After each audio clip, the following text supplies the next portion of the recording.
Hi, folks. Well, this is part two of Foundation Puppy Training with Mike O'Donnell. This is shaping the behavior of your puppy for future work, for future training. This episode is mostly table work. So Mike's going to show you how to handle your dog on the table.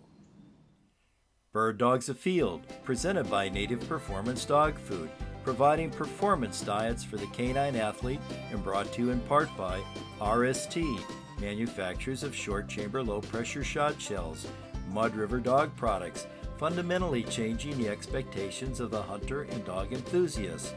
Pete Shoe Dryer, inventor of the footwear dryer, takes on the nuisance of foot odor. Thorogood, job-fitted footwear, handcrafted in America since 1892. Visit thoroughgoodusa.com for a dealer near you. Merkel Shotguns, made with pure passion and reliable craftsmanship that never fades. Let's talk about handling our puppies. Again, dogs that come in here, dogs I see at training events, they just don't even know how to, they're not comfortable being handled, they're just bouncing all over, they're jumping on people. Just consider this, that during the time that you have that puppy, you're going to have a couple vet visits just to get shots with the dog. You know, if you're going to the vet and this dog is just thriving, wriggling around, just thrashing, it makes it all harder, and it's going to make that experience a lot more difficult. So something I suggest with all people is just start out teaching your pup to be held without struggling, without thrashing. Again, this is a 4.5-month-old pup.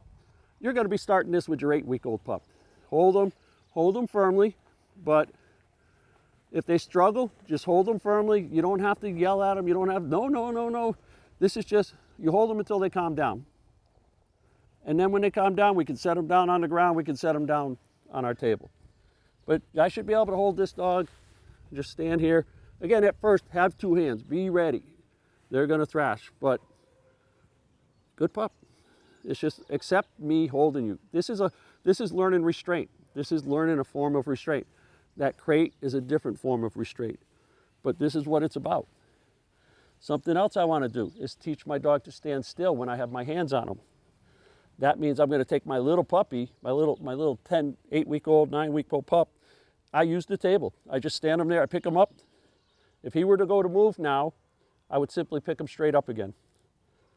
He's shivering, he's not nervous. He's shivering because he's cold out here. It's just a little bit cold. He's had a little bit of work here. But if he went to move, we'd pick up until he stopped moving.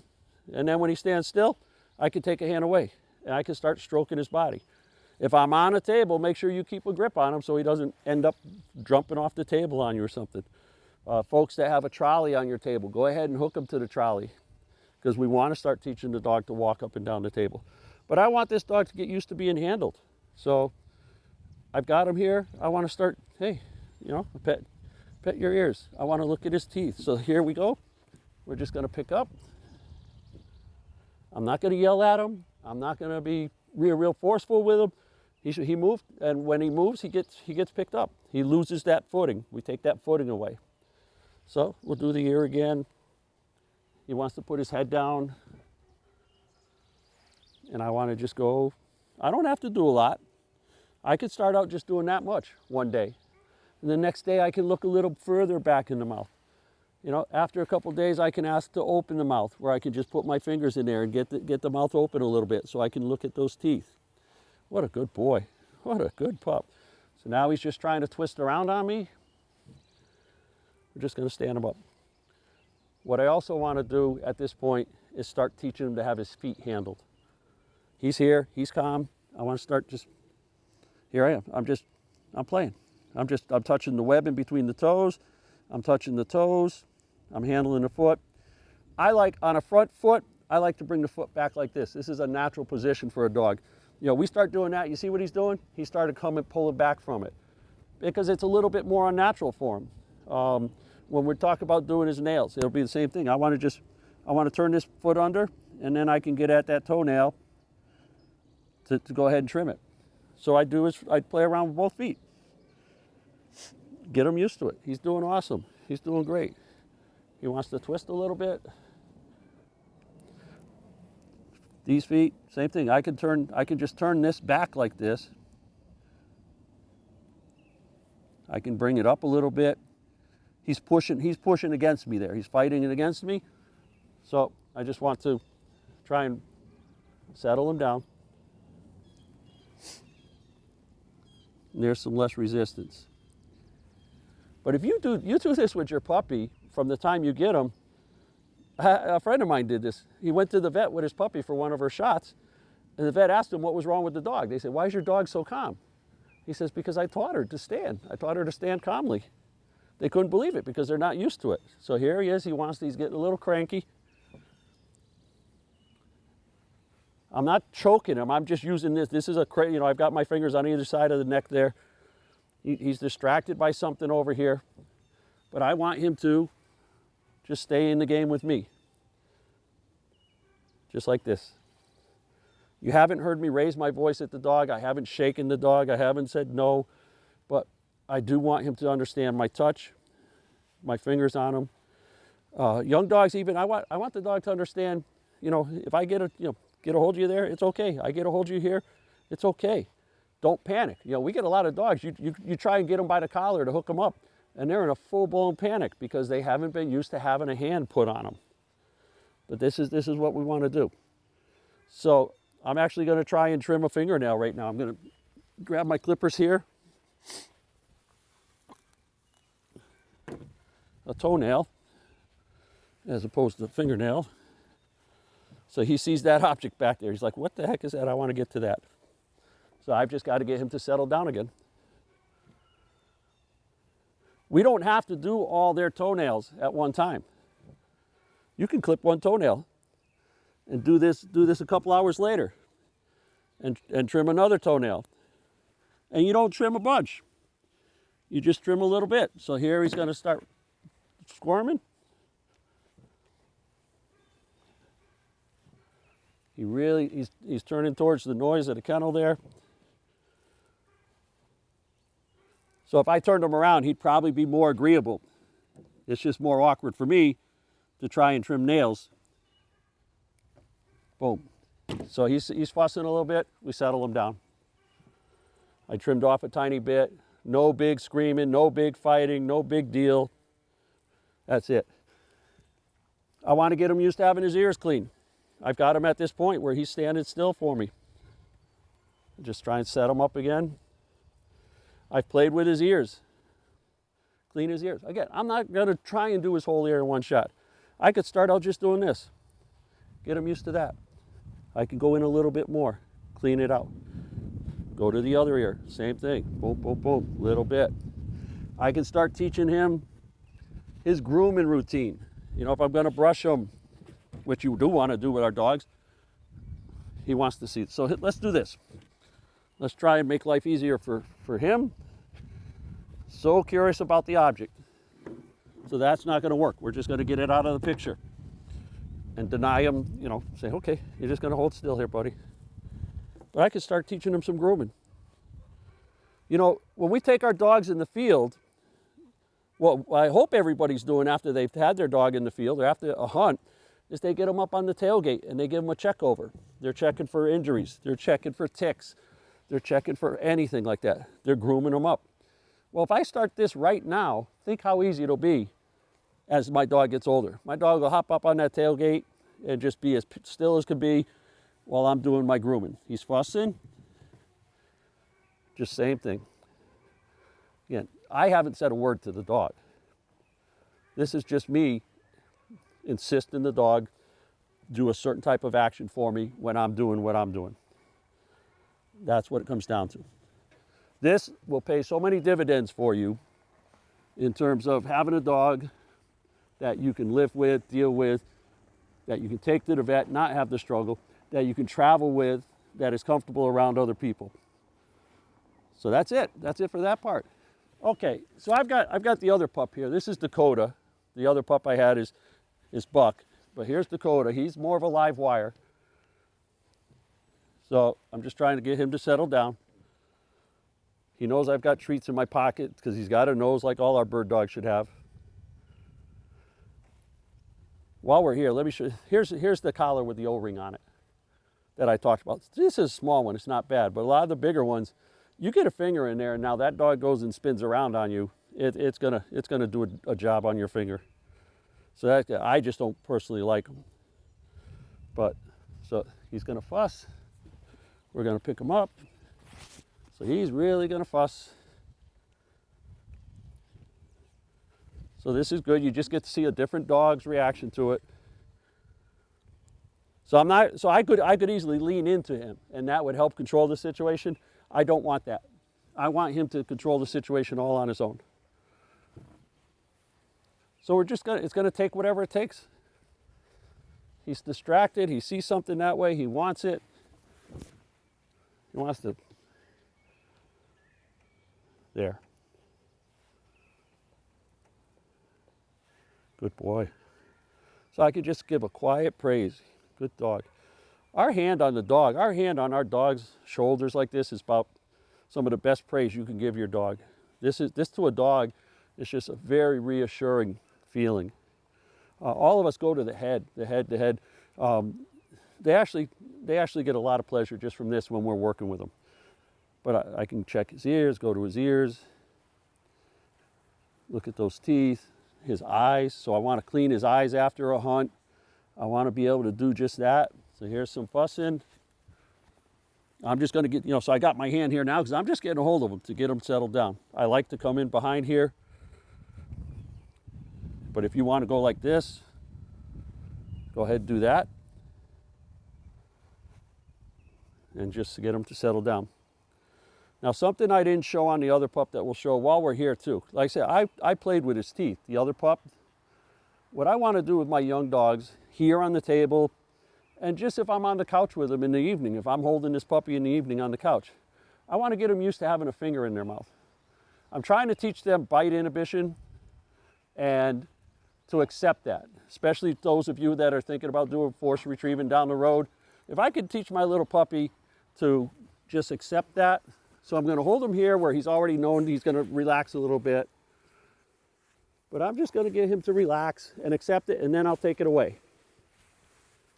You keep it all the way through, all the way across, and this is what you're going to find. I'm glad he's doing it because you're going to get to see. So the moment he stops struggling, it'll come out. And this is different for him. So now he's got his feet up on the table. That gives him some leverage.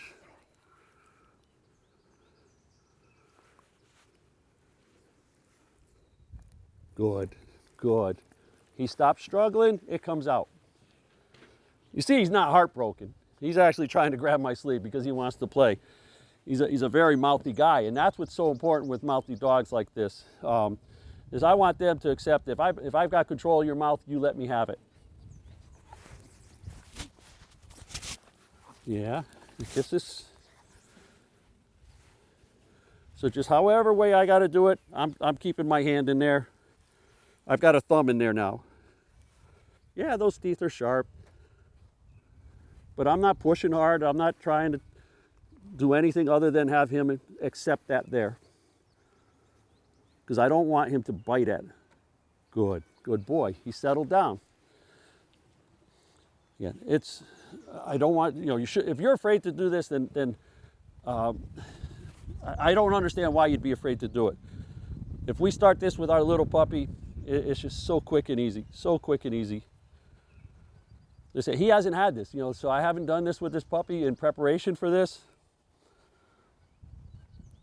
He stopped right away. He chewed a little bit and then he just accepted it. I'm not telling him fetch. I'm not telling him hold, anything like that. This is just accept this. Here it is. It's me. Accept it. I'm a boss. I'm a boss. Accept it. Good boy. So he reacted to that little good boy. He pulled it, but you saw, I hope you could see that. He accepted it. He just let it stay there. So here's the struggle. Here's the struggle. I'm going to pick him up. He's going to stay with the struggle. Good boy. And we lucked out there because of a distraction. He hears a vehicle, so it made him lose focus on his little struggle with my hand. So we're just going to let that pass by and we'll do it again. We'll settle him in. You see how he's just distracted there. So our distraction's going away. I'm just prying in between. I want to get to the point where he's just standing on the table for me. But I'm going to pick him up. He settled in right there. Good boy. Okay. Okay. Down the road, I'll start putting a command to that. I'll start saying out. My release command when I'm out, he's holding it beautifully. Out, and then I just tickle this. I went and tickled his tongue with my thumb. But so once the dog is doing really well with that, I will say out. And that's teaching him early on a release command for when he has something in his mouth. So if he goes and grabs a sock and he comes running over, I'm not going to rip it from him. I'm just going to take it and I'm going to say out. So something you really want to pay attention to. You want to try and work with your pup. So now we're just going to get the pup moving up and down the table. He's never been up and down the ramps here. He loves cords, so I've got to be really careful to not let him get hurt. He loves the cords, and we may have a lot of problems with him, but see, he had to focus on the ramp here. I'm keeping the cord away from him. Good boy, good boy. Come on, pup, pup, pup. Come on, pup, pup, pup, pup. Good. He's going to lose his back end there. I'm not worried. You know, yeah, he fell off. That's going to help teach him to stay focused. Part of being a good bird dog is focus. Focusing on the task, focusing on our commands. I'm just keeping the cord out of his way. This is so easy with a pup like this because he's so distracted by everything, he doesn't even really realize what he's doing so much. Come on, pup, pup, pup, pup. Come on.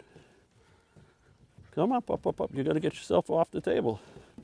Good. If you've got a dog that loves this playing with a cord, just pop it out of their mouth. It stops becoming fun. Take the fun away. Take the fun away from it. So now he's focusing on this. It's a whole different story. There he is, back to the cord. Just pull it away.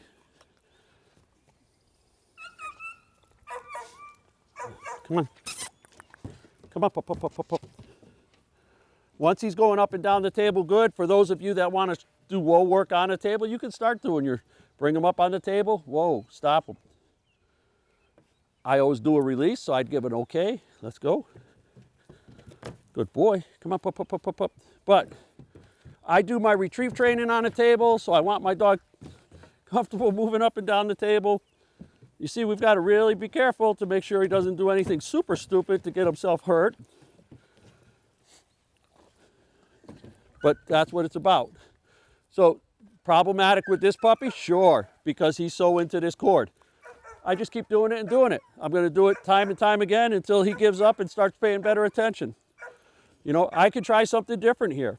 He's familiar with the Wonder Lead. So I could switch over. Let's see what happens if I just say, okay, let's try and fix this problem. I got to get rid of that. I'm going to go to the Wonder Lead. It's not so easy for him to have it down around in his mouth where he can get a hold of it. And now, the difference, let's see what happens here.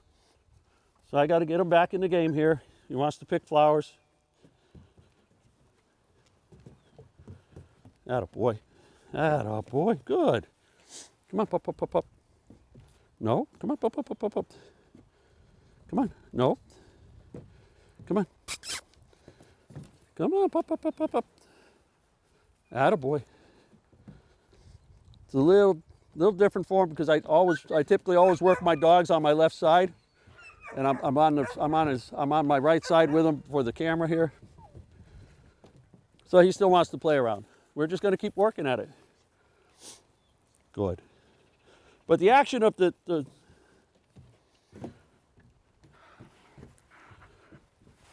action of a check cord, you know, like something like this, the Wonder Lead, is that. So I'm going to settle him down. He's getting rowdy. He's getting rowdy. I'm not going to yell at him. I'm not going to hit him. I'm not going to do any of that. I'm just going to settle him down. I'm going backwards to something that he's understanding about being calm and get him settled down. But so this is set up so that when he pulls, this snugs up. There's pressure on, pressure off, pressure on. When I had that little cord just hooked to here, it's nothing more than being hooked up to a sled ready to pull. So they pull hard against this type of stuff. This stuff teaches them to turn the pressure off by giving into it. Relax, give to it. And so it was a little bit easier. He still wants to play with the cord, but it helped him settle down as well. So I want my dog to be comfortable moving up and down the table because I'm going to use it for other things down the road. If I had a trolley on the table, I'd have him hooked to the trolley with this, back and forth, back and forth. Come on, pup. I can use treats. Hey, pup, pup, pup, pup, pup, pup. I can do that. Come on, pup, pup, pup, pup, pup. Atta pup, atta pup, atta pup. So that's what we do, get them used to going up and down the table. So there's our table stuff. Let's take a little break right now, and then we'll go to the ground and do some stuff on the ground with them. Well, that's the end of part 2, foundation training for your puppy with Mike O'Donnell, shaping the behavior for future training. Part 3 is mostly groundwork, lead work, working with a leash. So be sure and watch that. Foundation training with Mike O'Donnell, part 3. Bird Dogs Afield, presented by Native Performance Dog Food and brought to you in part by RST Shot Chills, Mud River Dog Products, Pete Shoe Dryer, Thorogood Footwear, and Merkel Shotguns.